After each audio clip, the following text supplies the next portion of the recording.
સમગ્ર દેશ આઝાદી પર્વની ઉજવણી તૈયાર કરી રહ્યો છે અને દેશમાં દેશભક્તિનો માહોલ જોવા મળી રહ્યો છે। આવતીકાલે દેશની આન બાન અને શાન સમાન તિરંગાને લહેરાવી સલામી આપવામાં આવશે। ત્યારે દેશના તિરંગાને લઈ ફ્લેગ કોડ ઓફ ઇન્ડિયા તૈયાર કરવામાં આવ્યું છે અને તેમાં તિરંગાનું સન્માન કેવી રીતે જાળવવું તે દર્શાવવામાં આવ્યું છે। ત્યારે આજે અમે તમને તિરંગાના સન્માન સાથે કેટલીક મહત્વની બાબતો વિશે જણાવીશું। તો જુઓ અમારા ધાનેરાના સંવાદદાતા રમેશ પ્રજાપતિનો આ અહેવાલ। નાના હોય કે મોટા, બાળક હોય કે વૃદ્ધ, દરેક ભારતીય માટે તિરંગો સન્માન ધરાવે છે। 26મી જાન્યુઆરી અને 15 ઓગસ્ટના આ શાન સમાન તિરંગાને ફરકાવવામાં આવે છે।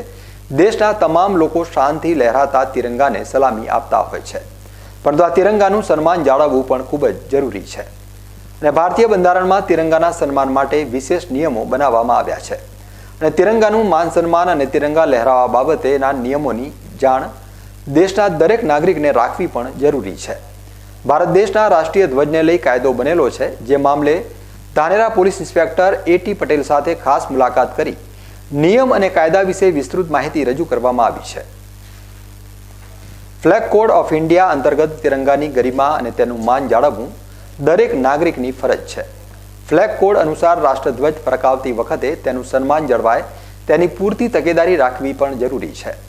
ફ્લેગ કોડની જોગવાઈ અનુસાર રાષ્ટ્રધ્વજનું શાબ્દિક કે અન્ય કોઈપણ રીતે અપમાન કરવું સજાને પાત્ર છે। આવા કિસ્સામાં 3 વર્ષ સુધીની સજા, દંડ અથવા તો બંનેની જોગવાઈ છે।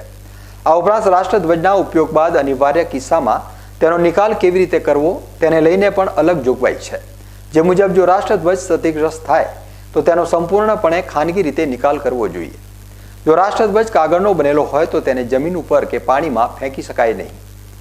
આજે આપણો દેશ ધામધૂમથી હર ઘર તિરંગા ઉજવી રહ્યો છે, ત્યારે ધાનેરા પોલીસ વિસ્તારમાં પણ 8 થી 15 તારીખ સુધીના અલગ અલગ પ્રોગ્રામ કરવામાં આવેલા છે અને હર ઘર તિરંગાની ધામધૂમથી ઉજવણી કરવામાં આવેલી છે, જેમાં તિરંગા યાત્રાનું ભવ્ય તિરંગા યાત્રાનું આયોજન કરવામાં આવેલ, જેમાં ગામ લોકોએ તેમજ ધાનેરા નગરજનોએ ખૂબ ઉત્સાહથી ભાગ લીધો। તે બદલ હું તેમનો ખૂબ ખૂબ આભારી છું। પરંતુ અત્યારે હાલમાં જે તિરંગા યાત્રાઓ યોજાઈ રહી છે તેમાં હું આપના માધ્યમથી તમામને જણાવવા માગું છું કે અમુક જે તિરંગાના નિયમો છે તેમને માન સન્માન સાથે જાળવવા માટે પણ કેટલીક જોગવાઈઓ કરેલી છે, તે હું આપને જણાવવા માગું છું।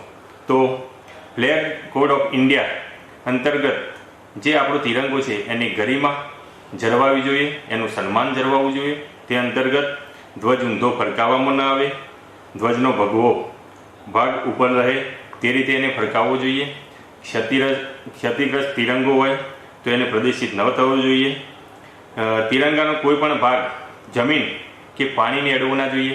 નાના બાળકો ઘણી વખતે તિરંગો ફરકાવતા હોય છે અને જ્યાં ત્યાં ફેંકી દેતા હોય છે, તો આવું ના બને તેના માટે તમામને ખાસ સૂચના છે। તેમજ રાષ્ટ્રધ્વજ કોઈ પણ પ્રકારે નુકસાન ન થવું જોઈએ અને રાષ્ટ્રધ્વજનો તમારે નિકાલ કરવો હોય તો ફ્લેગ કોડ ઓફ ઇન્ડિયા એની અંદર જે જોગવાઈ કરેલી છે તે પ્રમાણે એકદમ ગોપનીયતા રાખી અને નિકાલ કરવો જોઈએ।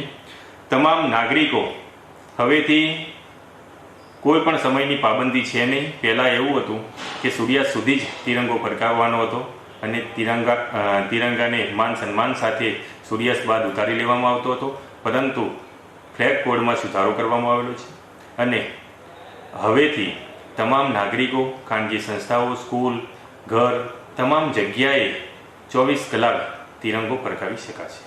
આઝાદીના પર્વની ઉજવણી કર્યા બાદ દરેક દેશવાસી તિરંગાના માન સન્માનનું ધ્યાન રાખી તેના નિયમો વિશે પૂરતી માહિતી રાખે, જેથી કરીને તિરંગા લહેરાવ્યા બાદ તેની ગરિમા સચવાઈ રહે।